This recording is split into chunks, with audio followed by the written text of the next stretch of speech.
우리 다 같이 하나님 말씀 보시겠습니다. 하나님 말씀은 에베소서 4장 1절에서 6절까지의 말씀입니다.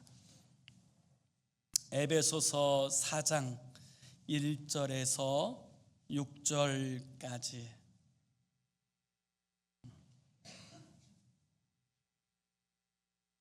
우리 다 같이 한 목소리로 함께 읽습니다. 시작.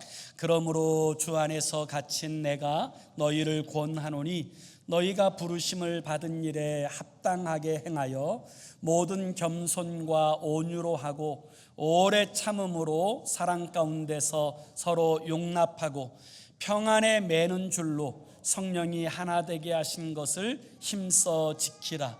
몸이 하나요 성령도 한 분이시니 이와 같이 너희가 부르심의 한 소망 안에서 부르심을 받았느니라. 주도 한 분이시요 믿음도 하나요 세례도 하나요 하나님도 한 분이시니 곧 만유의 아버지시라. 만유 위에 계시고 만유를 통일하시고 만유 가운데 계시도다. 아멘. 1990년 초반에 미국에 있는 여러 아버지들이 모여서 회개 운동하였던 일이 있었습니다. 이 운동을 프라미스 키퍼스 이렇게 부르는데요, 약속을 지키는 자들, 이런 뜻을 가지고 미국에 있는 여러 아버지들이 하나님 앞에서 바르게 복되게 살기를 결단하면서 모였던 집회가 프라미스 키퍼스라고 하는 집회였지요. 미국 역사상 단일 모임으로는 최고로 많은 약 140만 명의 사람들이 워싱턴 광장에 모여서 하나님 앞에 회개하고 또 부르짖는 그런 이제 성회가 있었는데요. 그때 그 프라미스 키퍼스 사회를 보는 사회자가 이제 사회단에 올라서 제일 먼저 이것을 물어보았다고 합니다. 오늘 여기에 모인 여러분의 교파는 무엇입니까? 이렇게 물었다고 합니다. 그러자 사람들마다 전 장로교요, 저는 침례교입니다, 저는 감리교 교인입니다, 또 어떤 사람들은 우리는 오순절 교회에서 왔습니다, 이렇게 사람들이 각기 이야기를 하니까 이것이 뭐 막 서로 이야기를 하니까 소음처럼 들려졌다고 합니다. 그때 그 이야기를 다 듣고 있던 사회자가 또다시 이렇게 물었습니다. 여러분들은 누구를 믿으며 무엇 때문에 여기에 모였습니까? 라고 질문하였을 때 그 질문에는 모든 사람들이 이구동성으로 한마디로 이렇게 대답했다고 합니다. 지저스 크라이스트. 여러분은 누구 때문에 모였다고요? 다시 묻자 그들은 하나 된 목소리로 지저스 크라이스트라고 대답하였습니다. 교회는 여러 사람들이 모인 공동체입니다. 그렇지만 교회는 한 하나님 아버지를 모신 사람들의 영적 가족 공동체라고 이야기할 수 있을 것입니다. 이런 영적 가족 공동체, 이 공동체를 건강하게 세우기 위하여 우리가 이제 건강한 공동체를 세우기 위한 캠페인 설교 8번째로 서로 하나됨을 지키라라는 말씀으로 함께 주의 말씀을 묵상하기 원합니다. 하나님께서 직접 이 땅에 세우신 영광스러운 두 개의 기관이 있습니다. 하나는 가정이고 그리고 또 하나는 교회입니다. 가정은 이 사회의 기초요 근간이라고 이야기할 수 있지요. 그래서 가정이 건강하면 그 사회가 건강하고 그 나라가 건강한 나라, 이렇게 이야기할 수 있습니다. 교회는 신앙생활의 기초가 되어지는 공동체라고 이야기할 수 있습니다. 초대교회의 교부였던 어거스틴은 교회는 모든 믿는 자들의 어머니라고 그렇게 이야기했습니다. 종교개혁자인 존 칼빈 또한 하나님을 아버지로 섬기는 사람들은 교회를 어머니로 모셔야 한다라고 그렇게 이야기하였습니다. 그래서 이 땅 가운데 가정과 교회가 건강하게 바로 선다면 이 땅은 건강한 땅으로 서게 되어질 것이 분명합니다. 이 가정과 교회가 건강하고 복된 공동체가 되기 위하여 반드시 있어야 될 것 가운데 하나가 서로 하나 되는 것, 서로 하나됨을 지키는 것, 이것이 중요한 가치라고 이야기할 수 있을 것입니다. 사단은 분열의 영으로서 하나님께서 세우신 가정과 교회를 깨트리는데 힘쓰는 존재입니다. 반대로 하나님의 성령은 일치의 영으로서 하나님이 세우신 공동체인 가정과 교회가 바르고 건강하게 서도록 역사하시는 하나님의 영이신 것입니다. 우리는 하나님께서 세우신 이 가정과 교회가 건강한 공동체로 세워질 수 있도록 최선을 다해야 하는 줄로 믿습니다. 여러 해 전에 미국에 있는 LA 타임즈라고 하는 신문사에서 한국인들에 관한 이제 기사를 낸 적이 있었는데, 이와 같은 기사가 한국인과 여러 사회에서 설왕설래하였던 일이 있었습니다. 이 LA 타임즈에서 한국인에 대해서 어떻게 보았느냐면, 이 한국인은 첫 번째로 일을 정말 열심히 하는 민족이다, 이렇게 소개하였습니다. 그래서 유대인을 능가할 만큼 일을 열심히 하고 돈을 모으는 일에 힘쓰는 사람들, 이렇게 표현했고요. 이 두 번째는 뭐라고 이야기했냐면, 교육에도 굉장한 열심이 있어서 이 명문 학교가 있는 좋은 학군에 가보면 여지없이 한국 사람들이 그곳에 모여 살고 있다, 이렇게 이야기했습니다. 그리고 세 번째는 일본 사람들은 모이면 건물을 세우고 중국 사람들은 모이면 식당을 세우는데 한국 사람들은 모이면 교회를 세운다, 그렇게 이야기했습니다. 그리고 네 번째가 중요한데요, 이 네 번째, 한국 사람들은 자기네들끼리 항상 싸운다, 그렇게 이야기했습니다. 한인회도 항상 나누어지고 교회도 항상 나누어진다. 이와 같은 이야기 때문에 많은 이제 이야기들이 오고 가는 일이 벌어졌지만, 어디 한국 사람들 뿐이겠습니까? 우리가 너무나도 잘 알고 있는 톰 소요의 모험을 지은 마크 트웨인이라고 하는 유명한 기독교인 작가가 있습니다. 이 마크 트웨인이 이런 이야기를 하여서 많은 사람들에게 회자되었지요. 어느 날 자신이 이제 중요한 실험을 하기 위해서 한 우리를 정하고, 이 우리의 견원지간이라고 우리가 부르는데 고양이와 개를 가두어 두었답니다. 그랬더니 자기가 생각한 것보다 이상으로 잘 지내는 것을 보았답니다. 그래서 그 우리의 새와 염소와 말을 집어넣어 보았답니다. 처음에 많은 어려움이 있었지만 시간이 지나자 그들도 잘 어울리고 잘 지내는 모습을 보았다는 거예요. 세 번째로 그 우리의 장로교인, 감리교인, 침례교인을 집어넣어 보았다는 거예요. 그러자 그 우리 안에 있는 사람들은 끝끝내 싸움만 하고 있었다라고 마크 트웨인은 이야기했습니다. 그리스도인이라고 불려지는 사람들이 하나 되지 못하고 있다라는 사실을 풍자하여서 이야기하는 것 아니겠습니까?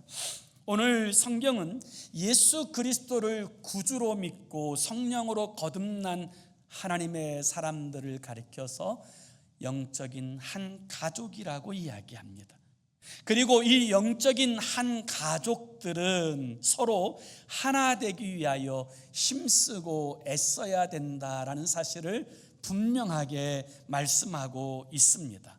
그렇지만 오늘 우리들의 삶의 자리에서는 이 하나됨이 필요하다는 사실을 인정은 하지만 하나 되지 못하는 일들이 우리의 삶의 자리에 얼마나 자주 발생하고 있습니까? 가족이라고 하는 혈연 공동체로 묶여 있음에도 불구하고 뜻이 다르고 가치관이 다르고, 그래서 남편과 아내가 함께 살지만 외로움을 경험할 수 있듯이, 한 지붕 아래 형제들이 모여 살지만 홀로 있는 것 같은 아픔을 경험하듯이, 한 가족이라는 것과 하나가 되었다라는 사실이 언제나 동일하게 취급되어지는 것은 아닙니다. 교회도 마찬가지지요. 한 하나님을 섬긴다고 해서 우리가 한 마음을 가지고 항상 한 방향을 향해서 나아가는 것은 아닐 것입니다. 그래서 오늘 본문 3절에 보면 우리 주님께서 우리에게 아주 중요한 명령을 하십니다. 3절에 보면 평안에 매는 줄로 성령이 하나 되게 하신 것을 힘써 지키라, 이와 같이 말씀하십니다. 성령이 평안 안에서 성령이 하나 되게 하신 것을 힘써 지키라. 여기 힘써 지키라, 이 말은 하나님의 명령입니다. 그리고 이 하나 된다고 하는 이 사실을 유지하는 것은 우리가 서로 힘쓰지 않으면 결코 하나됨을 유지할 수 없다라는 사실을 말씀하고 있는 것입니다. 서로 노력해야 우리가 하나 되어지고 한 방향을 향해서 나아갈 수 있게 되어지는 거지요. 그러면 정말 우리는 하나입니까? 우리는 한 가족입니까? 많은 사람들이 우리가 한 가족이라고 이야기할 때 그 이야기에 동의하지 못하시는 분들이 있습니다. 왜 우리를 한 가족이라고 이야기하지? 왜 우리를 하나라고 표현할까?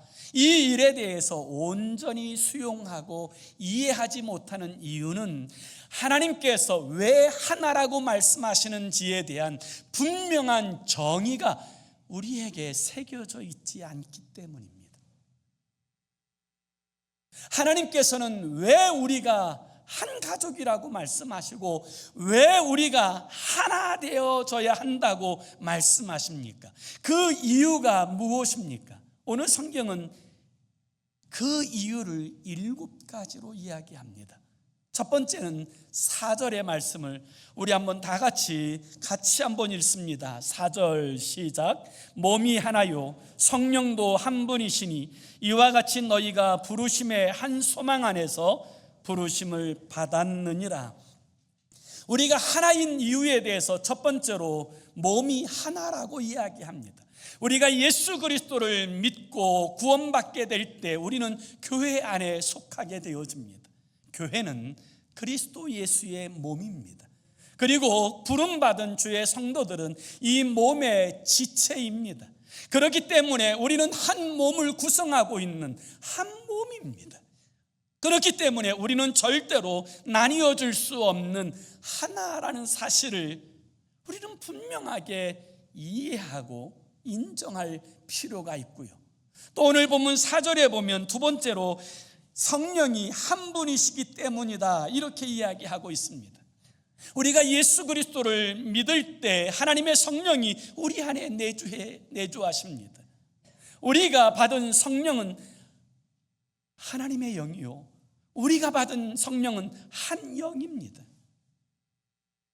여러분이 받은 영이 다르고 내가 받은 영이 다른 것이 아니라 우리가 예수 그리스도를 믿을 때 한 영으로 거듭나게 되어지는 줄로 믿습니다. 그러므로 우리는 한 영의 다스림 안에 있는 하나된 한 가족이라는 사실을 성경은 분명하게 말씀하고 있고요. 오늘 4절에 세 번째로 또한 이제 한 소망 안에서 부름받았기 때문이라고 말씀하고 있습니다. 우리는 하나님의 나라를 향해서 함께 나아가는 지체들입니다. 동일한 비전과 동일한 목표를 가지고 한 소망 안에서 부름받았습니다. 그렇기 때문에 우리는 하나라는 사실을 오늘 성경은 분명하게 증언하고 있습니다.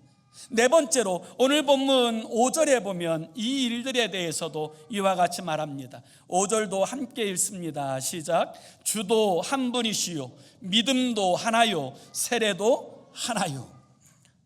우리가 하나인 이유에 대해서 네 번째로 주님이 한 분이시기 때문이다, 이렇게 오늘 성경은 우리에게 말씀하고 있습니다.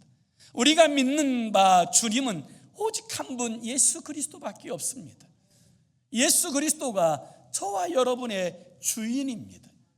한 주님을 섬기기 때문에 우리는 한 가족이라고 말씀하시는 것이고, 또 5절에 보면 뭐라고 말씀하십니까? 이제 믿음도 하나이기 때문이다.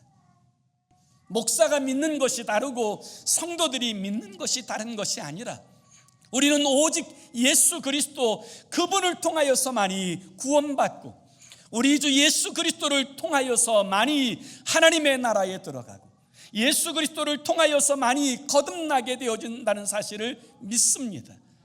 한 믿음을 가지고 있습니다. 그리고 여섯 번째로 우리는 하나의 세례를 받았습니다. 우리 모두가 받은 세례는 성부와 성자와 성령의 이름으로 동일한 세례를 받았습니다. 동일한 세례를 받았기 때문에 우리가 하나, 한 가족이라고 오늘 성경은 증언하고 있고요. 일곱 번째로 오늘 본문 6절에 보면 이와 같이 말씀하십니다. 우리 6절도 같이 읽습니다. 시작. 하나님도 한 분이시니 곧 만유의 아버지시라. 만유 위에 계시고 만유를 통일하시고 만유 가운데 계시도다. 우리의 아버지는 한 분 하나님입니다. 우리는 동일하게 한 아버지의 자녀입니다. 하나님의 자녀입니다. 그렇기 때문에 우리는 영적인 가족이고 우리가 하나 되어야 될 분명한 이유를 가진 사람들이다. 이 사실을 오늘 성경은 분명하게 말씀하고 있지 않습니까? 한 하나님을 섬기고 한 주 예수 그리스도를 믿으며 성령으로 거듭난 동일한 세례를 받은 한 가정 공동체, 이것이 바로 교회의 정체성이라는 사실을 성경은 분명하게 말씀하고 있습니다. 그러므로 우리는 나뉘어질 수 있는 존재가 아니라 하나 되어져야 할 존재, 이 하나를 위하여 소명받은 부르심받은 사람들인 것을 우리는 반드시 기억하며 살아야 되는 줄로 믿습니다. 믿지 않는 사람들을 보면 서로 처음 만나게 되었을 때 믿지 않는 사람들은 서로의 공통점을 찾으려고 애를 씁니다. 저도 얼마 전에 이제 새롭게 배드민턴을 시작하게 되었는데 클럽에 이제 배드민턴 하는 분들과 어울리다 보니까 제일 먼저 묻는 물음이 있으시더라고요. 나이가 도대체 몇 살입니까? 이 한국 사람들은 제일 먼저 이제 사람들과 교제하고 만나려 그러면 제일 먼저 묻는 것이 있어요. 어디 출신입니까? 고향이 어디예요? 대학교는 어디서 나오고 중고등학교는 어디 다니시고 초등학교는 어디 나오셨습니까? 나이는 몇 살이고, 또 이러면서 이제 심지어 또 남자분들은 군대까지 어디에서 나왔냐, 여러 가지 이야기를 통해서 하나의 공통점만 있어도 그것을 통하여 서로 위로받으려고 하는 그런 특성을 가지고 있는 것을 보지 않습니까? 그러나 진짜 예수 그리스도를 구주로 믿는 사람들은요, 그런 거 다 필요 없어요. 정말 예수 믿습니까? 서로 정말 예수 그리스도를 믿는다면 예수 그리스도 안에서 우리는 이미 하나요, 한 가족으로 부름바 되어진 존재인 줄로 믿습니다. 여러분, 이 사실을 반드시 기억할 필요가 있어요. 자, 그렇다면 우리가 한 가족으로 하나로 이제 부름받았다고 하면 우리는 어떻게 살아야 할까요? 오늘 성경 본문 1절은 그래서 이렇게 시작하는 거예요. 1절을 다시 보십시오. 그러므로 주 안에서 갇힌 내가 너희를 권하노니 너희가 부르심을 받은 일에 합당하게 행하여, 이렇게 이야기합니다. 너희가 부르심 받았다면 합당하게 행해야 한다. 그리고 이 하나됨을 위하여 우리가 합당하게 해야 될 일이 뭐냐? 이것에 대해서 가장 명확하게 설명하고 있는 말씀이 오늘 본문 2절이에요. 우리 한번 2절도 같이 한번 읽습니다. 시작. 모든 겸손과 온유로 하고 오래 참음으로 사랑 가운데서 서로 용납하고. 아멘. 자, 우리가 정말 한 형제라고 하는 의식을 가져서 하나가 되려고 한다면 우리에게 반드시 지켜야 될 4가지 원칙이 있어요. 서로 하나 되기 위해서. 그 첫 번째가 뭐예요? 오늘 2절에 보면 모든 겸손으로 행해야 한다라고 분명하게 말씀하고 있어요. 여기 겸손이라는 말은 원어에 보면 우리의 자세나 생각을 낮춘다, 이게 겸손이에요. 다시 말하면 종의 자리에 서는 것, 종의 자리에서 행하는 것, 이게 겸손이에요. 그러면 여러분, 종의 자세의 반대는 뭘까요? 남을 부리려고 하는 자세, 지배하려고 하는 자세, 다른 사람을 조종하려고 하는 자세, 이것이 공동체를 무너뜨리는 거예요. 한때 아름다운 성도의 교제를 누리던 사람들이 그 교제 가운데 상처받고 아파하는 이유는 누군가가 다스리려고 하고 조종하려고 하고 또 부리려고 할 때 상처를 받고 고통을 당하는 거예요. 반면에 하나 되어지는 방법은 서로가 자신을 낮추고 겸손한 마음으로 서로를, 상대방을 나보다 더 낮게 여기고 귀하게 여길 때 여러분, 공동체는 공동체로서 건강성을 가지고 설 수 있게 되어지는 줄로 믿습니다. 이 말씀이 기록되어질 당시의 헬라 문화와 로마 문화에는 겸손이라는 단어가 없었답니다. 아니, 겸손이라는 단어가 있긴 했지만 다르게 쓰여졌다 그래요. 그 당시 헬라 혹은 로마 사람들은 이 겸손이라는 이 단어를 비겁하다, 이런 의미로 사용했다고 합니다. 그들은 힘만이 정의요 성숙이라고 생각했기 때문이에요. 그런데 예수님은 이 겸손이 우리를 살린다고 분명하게 말씀하고 있어요. 빌립보서 2장 6절에서 8절에 보면 이 겸손의 본을 보이신 예수님은 이렇게 말씀하십니다. 그는 근본 하나님의 본체시나 하나님과 동등됨을 취할 것으로 여기지 아니하시고 오히려 자기를 비워 종의 형체를 가져 사람의 모양으로 나타나사 사람과 같이 되셨어요. 그리고 사람의 모양으로 나타나사 자기를 낮추시고 죽기까지 복종하셨으니 곧 십자가에 죽으십니다. 그것이 주님의 모습이에요. 주님은 우리를 구원하기 위하여, 우리를 살리기 위하여 주님은 가장 낮은 자리에 겸손의 모습을 가지고 이 땅에 오셔서 우리에게 그 은혜를 베풀어 주신 것입니다. 또한 이제 마태복음 20장 28절에도 보면 주님은 이 땅에 오신 주님의 목적을 이렇게 이야기합니다. 인자가 온 것은 섬김을 받으려 함이 아니라 도리어 섬기려 하고 자기 목숨을 많은 사람들의 대속물로 주려 하십니다. 그것이 주님께서 이 땅에 오신 목적이고 그 주님의 목적 때문에 가정과 교회가 세워지고 하나님의 나라가 세워져 가는 줄로 믿습니다.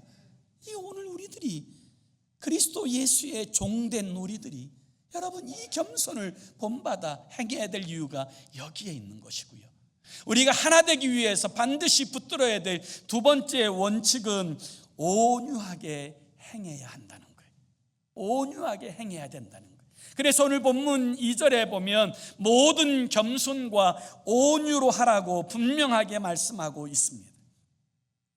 많은 사람들은 온유하면 연약함 혹은 나약함을 생각하지만 여러분, 원래 온유라고 하는 단어는 그런 의미가 아닙니다.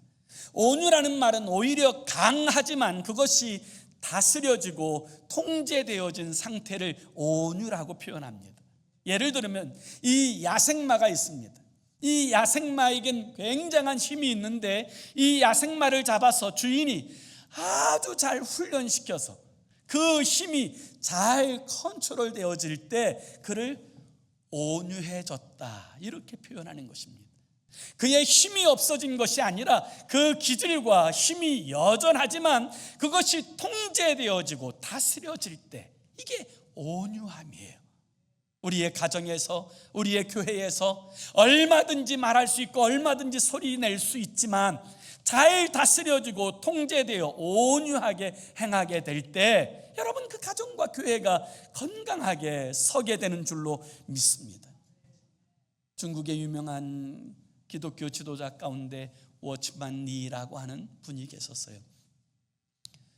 이분의 책에 보면 중국 남부에 이 농사를 짓는 한 그리스도인이 있었는데 이 벼농사를 짓는 와중에 이제 물을 대기 위해서 그 전날 열심히 수고해서 자신의 논에 물을 가득 채웠답니다. 그리고 다음날 와보니까 자신의 논에 있어야 될 물이 다 빠지고, 그래서 어디 갔나 살펴보니까 자신의 논 바로 아래쪽에 있는 이 논에 물이 차 있는 거예요. 너무너무 속상한 거예요. 왜 그렇게 됐을까 살펴보니까 그 물을 받기 위해서 뚝을 헐고 그거 자기의 세상의 욕심을 따라서 그렇게 물을 받아놓은 거예요. 너무 속이 상했지만 내가 그리스도인인데 또 이렇게 속 좁게 하기는 어렵지. 그리고 나서 이제 또 다음날 열심으로 이제 그 논에 물을 대었어요. 그리고 나서 그 다음날 가보니까 그 다음날에도 그 논에 물이 다 빠지고 그 아랫논에 또 물이 차 있는 거예요. 너무너무 속이 상하고 막 분통이 터져서 쫓아가서 한바탕 싸워야 되나? 그렇게 막 갈등이 일어났지만 그래도 한 번 더 참자, 그렇게 생각하고 또 그날도 이제 참았답니다. 그리고 그 다음날 또다시 이제 물을 열심히 퍼올려서 자신의 논에 물을 채워놨더니 그 다음날에도 이 물이 다 빠지고 아랫논에 채워져 있는 거예요. 이분이 너무너무 화딱지가 나서 이 워치만 리를 찾아갑니다. 그리고 물어요. 이런 일이 발생할 때 그리스도인들은 어떻게 해야 합니까? 물었을 때 워치만 리가 이렇게 대답했어요. 형제님, 자신의 권리를 지키고자 하는 것은 올바른 일입니다. 그러나 그리스도인들은 올바른 것 이상의 행동을 할 수는 없을까요? 그리스도인 된 우리가 이 올바른 것 이상의 행동은 할 수 없을까요? 그 이야기를 듣고 이 형제가 집으로 돌아와요. 그리고 그 다음날 이 형제는 자신의 논만 아니라 아래쪽의 논까지 물을 다 채워 놓습니다. 그리고 놀랍게도 그 사건 때문에 그 아랫논의 그 주인이 그 온 가족이 주님께로 돌아오는 그 일을 경험하게 되었다고 하는 이야기가 워치만 리의 책에 기록되어져 있어요. 마태복음 11장 29절에 보면 주님께서 이렇게 말씀하세요. 나는 마음이 온유하고 겸손하니 나의 멍에를 메고 내게 배우라. 그리하면 너희 마음이 쉼을 얻으리니. 왜 마음에 쉼이 없을까요? 왜 마음에 평안이 없을까요? 왜 안식이 없을까요? 그건 주님의 마음으로 행하지 않기 때문 아닐까요? 우리 주님께서는 나는 마음이 온유하고 겸손하니 나의 멍에를 메고 내게 배우라. 내 짐은 쉽고 가벼움이라고 말씀하셨어요.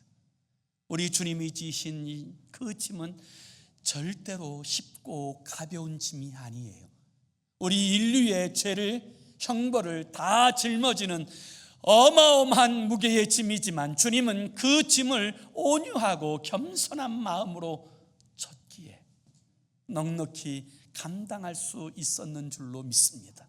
오늘 우리에게도 동일하게 말씀하세요. 하나됨을 사수하고 지키기 위하여 온유해야 된다. 우리가 하나됨을 지키기 위하여서 반드시 붙들어야 될 세 번째 원칙은 바로 오래 참아야 한다는 거예요. 오늘 본문 2절에도 보면 모든 겸손과 온유로 하고 오래 참음으로 해야 된다, 이와 같이 말씀하세요. 오래 참는다라는 말은 우리의 교제를 돈독하기 위해서 반드시 행해야 될 일을 의미하는 거예요. 이 오래 참음을 인내라고 표현할 수도 있는데, 인내라는 말은 어떤 역경, 어떤 위기, 어떤 상황에서도 포기하지 않는 태도를 말하는 거예요. 우리의 지체들 중에 어떻게 행동하는 사람이 있든 포기하지 않고 기다려주는 것, 그게 인내예요. 우리의 가족 중에 나를 힘들게 하고 아프게 하는 사람들이 있지만 끝까지 포기하지 않고 기다려줄 줄 아는 것, 그게 오래 참음이에요. 우리가 오래 참을 수 있는 근거가 어디 있습니까? 로마서 8장 28절에 하나님을 사랑하는 자, 곧 그의 뜻대로 부르심을 입은 자들에게는 모든 것이 합력하여 선을 이루느니라. 이 사실을 우리는 믿습니다. 지금 이 상황이 힘들고 때로는 이 형편이 어렵고 이 사람이 나를 고통스럽게 하지만 하나님께서는 이 모든 것을 합력하여 선이 이루어지도록 역사하실 것을 믿습니다. 지금 이 시기를 지나는 것이 어렵지만, 그렇지만 하나님은 이 시기를 통하여서도 하나님의 뜻을 이루어 가신다라는 사실을 믿기 때문에 견뎌낼 수 있는 것, 이게 오래 참음이요 인내라고 이야기할 수 있는 거예요. 여러분, 그래서 성경 고린도전서 13장에 보면 사랑에 관해서 이야기할 때 사랑의 첫 번째 정의가 뭐예요? 사랑은 언제나 오래 참고예요. 그런데 여러분, 이 오래 참음은 내 의지와 뜻대로 되는 것이 아니에요. 성령의 은사예요. 다시 말하면 내 힘으로, 내 능력으로 되는 것이 아니라 하나님의 성령을 힘입을 때 우리가 인내할 수 없는 상황에서도 인내하고 참을 수 있게 되어지는 줄로 믿습니다. 그래서 여러분, 우리가 정말 힘들 때, 정말 힘들 때 그렇게 생각하셔야 돼요. 예수 잘 믿는 내가 오래 참자. 예쁜 내가 오래 참자. 그러셔야 돼요. 어떤 분이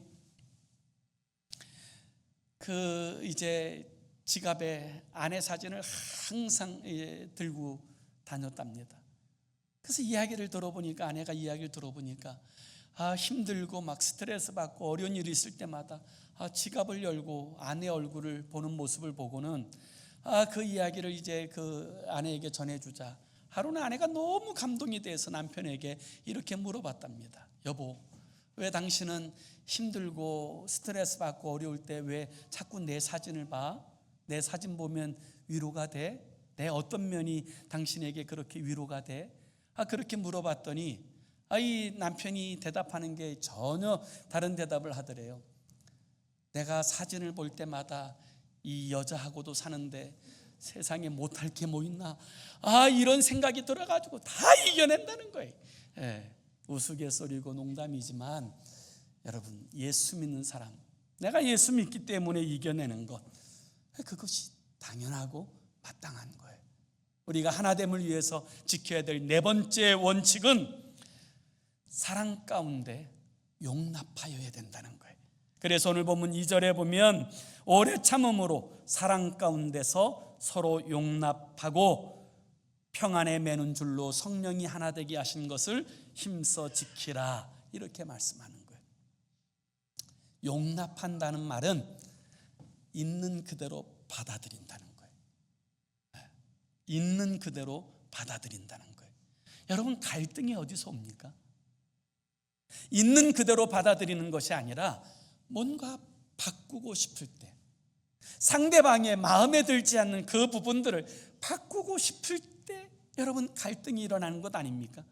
내 뜻대로 바꾸어서 고치고 싶은데 그것이 바뀌어지지 않을 때 여러분, 거기에서 갈등이 폭발하고 싸움이 나고 여러분, 더 큰 문제로 발생하게 되어지는 것 아닙니까?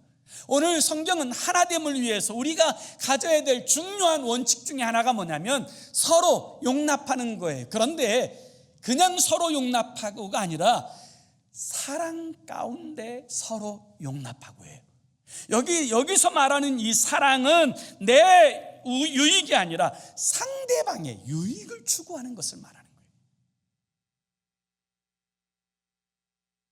상대방의 편에 서면 그게 이해가 되어져요. 상대방이 어떤 환경에서 자라고 어떤 일들을 겪고 어떤 상황들을 견뎠는지를 알게 되면 이해가 돼요. 그래서 이게 아래에 서는 거예요. 언더스탠드에 이해가 돼요. 그럴 때 용납이라고 말할 때 사랑 가운데서 서로 용납해야 하나됨을 지키는 거예요. 하나됨을 지키는 거예요. 요즘에는 우리 한국 사람들도 그런 말 많이 안 써요. 정말 풍요로워지고 살기 더 좋아져서 저는 그렇다고 생각하는데 제가 어렸을 때만 해도요 진짜 많이 쓰던 용어가 있어요. 그게 뭐냐면 너 죽고 나 죽자. 너 죽고 나 죽자. 너무 살기가 힘들고 팍팍하고 어려우니까 싸우려고 할 때마다 너 죽고 나 죽자. 이 말을 막 수없이 많이 하고 많이 들었던 것 같아요. 그런데 이 한국에서 이제 살다가 그 한국에 이제 그 근무하러 왔던 그 미군을 만나서 결혼한 한 자매가 있어요. 이 자매가 이제 미군하고 결혼해서 살다가 미국으로 들어왔는데 미국에 들어와서 사니까 이게 뭐 언어도 막 제대로 안 통하고 또 막상 살아보니까 문화도 안 맞고 이게 막 속 시원하게 뭘 하고 싶은데 이게 막 마음대로 되는 게 하나도 없는 거예요. 막 정말 막 죽겠는 거예요. 그래서 하루는 이제 그 남편을 불러놓고 이제 대판 싸우고 이제 너 죽고 나 죽자 이렇게 이야기하려고 그러는데 이 너 죽고 나 죽자가 영어로 어떻게 해야 되는지를 이게 아무리 생각해도 생각이 안 나는 거예요. 그래가지고 이 자매가 그랬다는 거예요. You die, me die, okay? 그렇게 이야기했다 그래요. 사랑하는 여러분, 예수 믿는 사람들은요 살리는 존재로 부름받은 사람들이에요. 주님께서 우리를 우리의 가정에 두신 이유, 주님께서 우리를 이 공동체에 두신 이유는 살리는 존재로서 우리를 하나님이 사용하시기 위해서 우리를 부르신 줄로 믿습니다. 우리의 삶을 통하여서 살리는 존재로 행하게 되려면 여러분 겸손해야 돼요. 온유해야 합니다. 오래 참고 사랑 가운데 서로 용납해야 돼요. 그런데 이게 내 마음대로 됩니까? 내 뜻대로 되어집니까? 그래서 성경은 우리에게 이렇게 말해요. 내가 죽어야, 내가 진정으로 죽어야 여러분 하나님의 일이 우리를 통하여서 이 땅 가운데 나타나게 되는 줄로 믿습니다.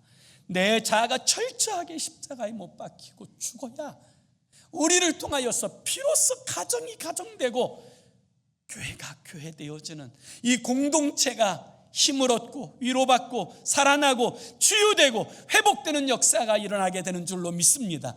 그 일에 쓰임받는 저와 여러분의 삶이 되기를 예수 이름으로 축원합니다. 기도합시다. 우리 함께 같이 기도하기 원하는데요, 이렇게 기도했으면 좋겠어요. 주님께서 우리에게 주신, 우리에게 허락하신 가정과 교회를 회복하고 하나 되게 하기 위하여 정말 힘써 행하는 우리가 되게 해달라고, 그러기 위해서 철저하게 내 자아를 주님의 십자가에 못 박고 우리를 통하여서 주님의 그 뜻이 드러나게 되게 해달라고, 우리를 통하여서 주님 두신 그 삶의 자리가 복된 자리로 세워지게 해달라고 우리 함께 합심으로 기도하겠습니다. 살아계신 하나님 아버지, 우리 주님께서 우리를 부르실 때 아버지 망하게 하고 무너뜨리고 분열케 하는 존재가 아니라 살리고 회복하고 치유하고 온전케 하기 위하여 우리를 부르신 줄로 믿습니다. 아버지, 사랑 안에서 정말 하나 되기 위해서 이 하나됨을 힘쓰는 그 일이 아버지 하나님, 우리가 서로 용납하고 서로 아버지 하나님 오래 참아주고 또 아버지 하나님 서로가 정말 아버지 하나님 겸손과 온유 가운데 행해야 되는데, 아버지 하나님 내 육체는 아버지 내 마음과 육체는 절대로 그것을 쫓아 행하지 못합니다. 그러므로 아버지 철저하게 깨어지고 아버지 우리의 자아가 우리의 정욕이 십자가에 못 박혀지고 아버지 내가 철저하게 죽어서 나로 말미암아 우리의 가정과 교회가 내가 머무는 그 땅이 하나님의 나라로 세워지게 하여 주시옵소서. 주님께서는 우리가 하나 되어야 될 이유를 말씀하십니다. 한 아버지를 모시고 한 주님을 섬기며 한 성령으로 거듭나고 한 세례를 받고 우리가 한 몸이 되었으니 너희가 서로 하나가 되어줘야 한다. 그리고 성령이 하나 되게 하신 것을 힘써 지켜야 한다고 말씀하셨습니다. 이 하나됨을 힘써 지키기 위하여 겸손하고 온유하고 또 오래 참으며 서로 용납해야 된다고 말씀하셨는데, 아버지 하나님, 우리의 혈과 육은 절대로 이 일을 이루어낼 수 없는 줄 압니다. 그러므로 하나님, 우리의 정과 욕심을 철저하게 십자가에 못 박게 하시고 아버지 하나님, 우리를 통하여서 주님 두신 그 삶의 자리를 하나님의 나라로 세워가는 우리가 되게 하여 주시옵소서. 예수 그리스도의 이름으로 기도 올리옵나이다. 아멘.